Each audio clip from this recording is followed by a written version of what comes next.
Hi you guys, it's Amanda with Healthy House on the Block, and I'm here with another weekly video and tip on creating an indoor space that really supports your health and wellness.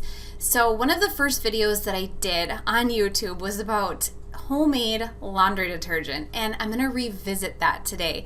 I wrote up a whole blog post on it that really dives into why homemade detergent works for some families and why it doesn't work for other families.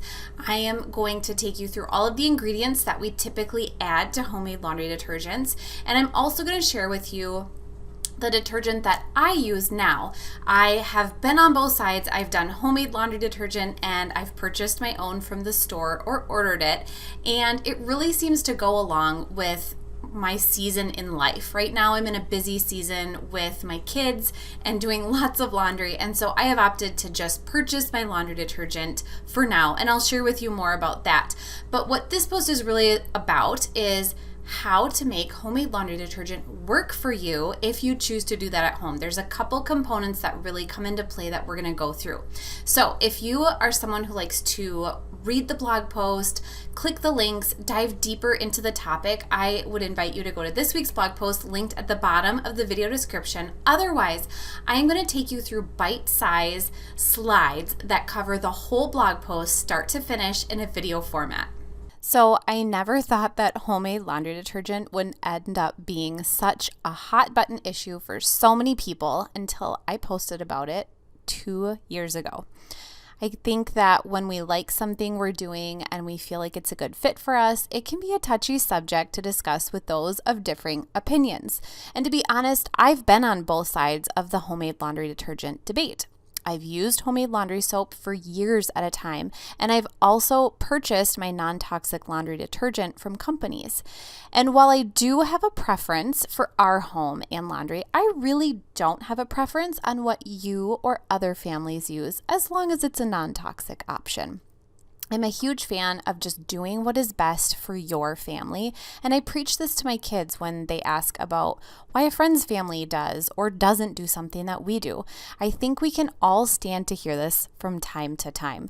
Most of us are truly just trying to do our best to make sense of a very cluttered and chaotic world, and in the process trying to make the best choices for our families. And while I love a completely non-toxic home, I too realize that a mostly toxin-free or less toxic home is just fine for me and my family. I obviously have some non-negotiables that I don't budge on when it comes to ingredients in my home, such as synthetic fragrance, but otherwise I leave a little bit of wiggle room. After all, stress in and of itself is also toxic, and if making all my own homemade ingredients causes me to be stressed about time, then in reality, this change isn't worth the price.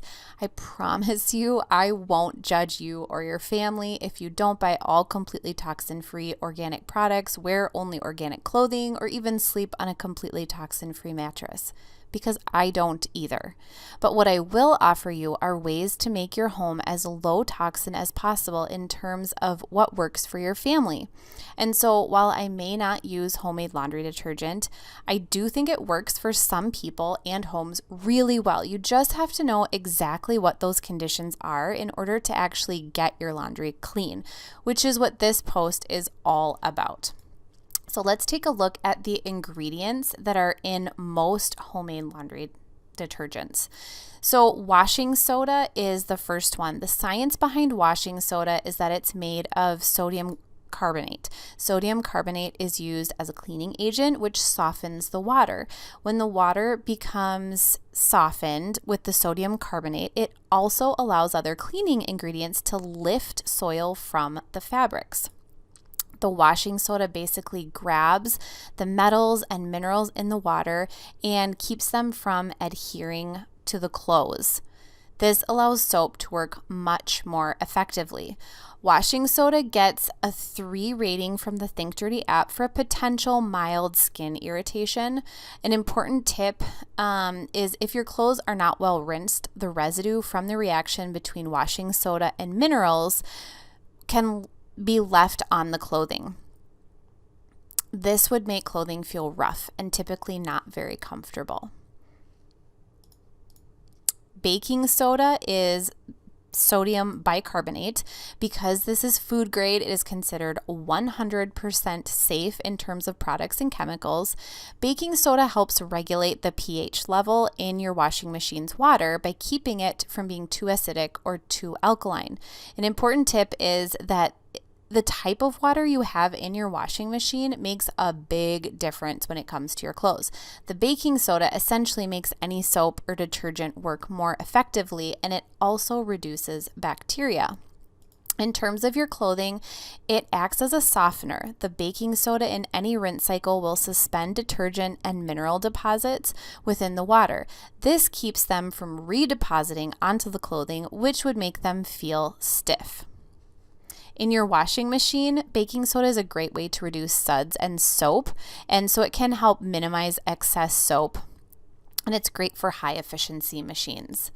Bar soaps like Castile soap, Zote soap, Fels Naphtha is just that. It's a soap. It is not a detergent. Detergent is different. The main difference is that detergent contains a substance that reduces the surface tension of a liquid, allowing liquid to dissolve better in the water. These help break up stains and suspend the dirt into the water, which prevents it from redepositing the dirt back onto your fabrics. Thus, the concept of a rinse cycle. So basically, dirt does not normally dissolve in water. It's made to just disperse, and so it can be removed by this additive in a detergent. Bar soaps are generally made of oils and fats, which mean they don't dissolve in cold water very well. So if you're using bar soap, you'll want to use warm or hot water in the wash cycle. Soap is less soluble and can become embedded into fibers, and so they must be rinsed out thoroughly. An important tip, a lot of these soaps get kind of a mid-range grade on the Think Dirty app due to ingredients, fragrances, and dyes. So just make sure that you're choosing a soap that is really chemically and toxin free. In your washing machine, these bar soaps typically do not produce a lot of lather, and so they're usually safe for machines. First, let me preface this with borax is a very debated ingredient. Some say it's safe, others say it's toxic. The Think Dirty app gives it a half and half rating. Borax is found very deep within the ground. It is a sodium borate. It's a mineral compound. The pH of borax is 9.5, which means it increases the effectiveness of other soaps. It also bleaches the water. It is considered safe to use in your washing machine, but it is something that you'll want to just take a look at and really consider if you want to add to your laundry detergent. So here are some of the ingredients we want to keep out of our laundry detergent. While making your own laundry detergent can give you a lot more control over your product and ingredients, that doesn't mean that you can just add anything you want. A few recipes I've seen recommended adding scent boosters and crystals or fabric softening crystals to the recipe. You can also add OxiClean to your recipe if you choose. Essentially, you could add whatever you wanted, but here are some of the things that you can do to make sure that your homemade laundry detergent is actually non-toxic. Before you add any ingredients, be sure you've checked the product in a toxin-free database. A general rule of thumb is to stay away from synthetic fragrance of any kind, and so I don't love the thought of adding scent boosters to your homemade laundry detergent. Synthetic fragrance is so unregulated, and so often we as consumers have no idea what is even in the product. One thing that you can bet, though, is that the synthetic fragrance will disrupt regular hormone production, which is why it's a non-negotiable for my house. You also want to be careful when adding a product like OxiClean. OxiClean has many different formulas available. The OxiClean Free and Clear is what we choose to use, and it gets the best rating from both EWG and the Think Dirty app. The same is true when adding bar soaps. Make sure you're looking up the specific product, not just any product made by a particular brand, because they're definitely not all the same. The truth is that homemade laundry detergent does work, just in the right conditions. So first, if you have somewhat hard water, or worse, really hard water like I have, your homemade laundry detergent is going to be really ineffective. If your home has completely mineral-free or water that is softened by a water softener or conditioner, that is maintained and works, you're likely sitting pretty. Second is the water temperature. So cold water just isn't going to do the trick with homemade soap. The soaps and sodium carbonates don't do a lot of their job in cold water. You have to use hot water or warm water for these products to work effectively. Rinse. Without properly rinsing your clothing, you're likely leaving a lot of soap, minerals, and grime in your clothing fibers. Most washing machines have an extra rinse cycle that you can add to your wash. And when you're using homemade soaps, you'll want to make sure that the clothes are properly rinsed. Finally, agitation makes the list. The theory behind homemade soap is that our grandmas used it and it cleaned just fine. But I have to remind you that when they used soaps, they used a washing board and scrubbed the clothes by hand. The washing machine just isn't offering that same cleaning effect. And so when you're using soap rather than detergent, you need to scrub much more than just a low agitation in your washing machine. And then just some food for thought is, what kind of fabric are you using? 100% cotton is going to clean a lot differently than a microfiber cloth. Some of these fabrics have very specific cleaning protocols that they suggest you follow, and this is for a good reason, as detergents, vinegar, and all the additives work very differently. So just as an option, I also want to share with you my favorite affordable laundry detergent. With the season of life I'm currently in, I no longer make my own homemade laundry detergent. I have 3 kids who have adventures outside, at meals, and at craft tables, and it means I'm doing so much laundry. I literally do 1 load of laundry every day, and so I've had to take a simpler route in terms of laundry detergent. Last summer, I was able to try out Drops laundry detergent pods, and I was immediately sold. The trick here is to get any of their unscented pods. They offer this in all of their product lines. I ended up doing their subscription for laundry pods because it was not only so cost effective, but they get an A rating from EWG as well.